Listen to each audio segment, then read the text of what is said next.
দেশীয় প্রযুক্তিতে তৈরি ড্রোন লঞ্চর ক্ষেপণাস্ত্র সিস্টেম। ধূমকেতু এক্সের নতুন উদ্ভাবন কিভাবে বদলে দিচ্ছে বাংলাদেশের প্রতিরক্ষা খাত, দেখুন সম্পূর্ণ ভিডিওতে।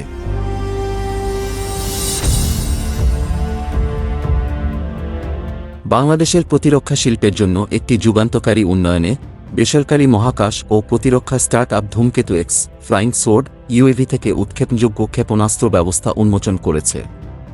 এই ঘোষণা দেশীয় প্রতিরক্ষা সক্ষমতায় একটি গুরুত্বপূর্ণ অগ্রগতি নির্দেশ করে এবং উচ্চ প্রযুক্তির প্রতিরক্ষা উদ্ভাবনে বাংলাদেশের বেসরকারি খাতের ক্রমবর্ধমান আকাঙ্ক্ষাকে তুলে ধরে।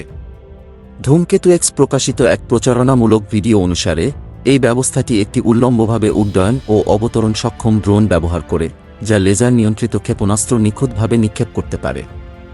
ভিডিওতে দেখা যায় ইউএভিটি স্থির হয়ে থাকতে পারে, লক্ষ্যবস্তুতে তালা লাগাতে পারে এবং নির্ভুল হামলা চালাতে পারে, যা এটিকে আক্রমণাত্মক ও প্রতিরক্ষামূলক উভয় অভিযানে কার্যকর করে তুলেছে। ফ্লাইং সোর্ড উন্মোচিত হল এমন সময়ে যখন অঞ্চল জুড়ে ড্রোন ও ক্ষেপণাস্ত্র প্রযুক্তিতে প্রতিযোগিতা বৃদ্ধি পাচ্ছে।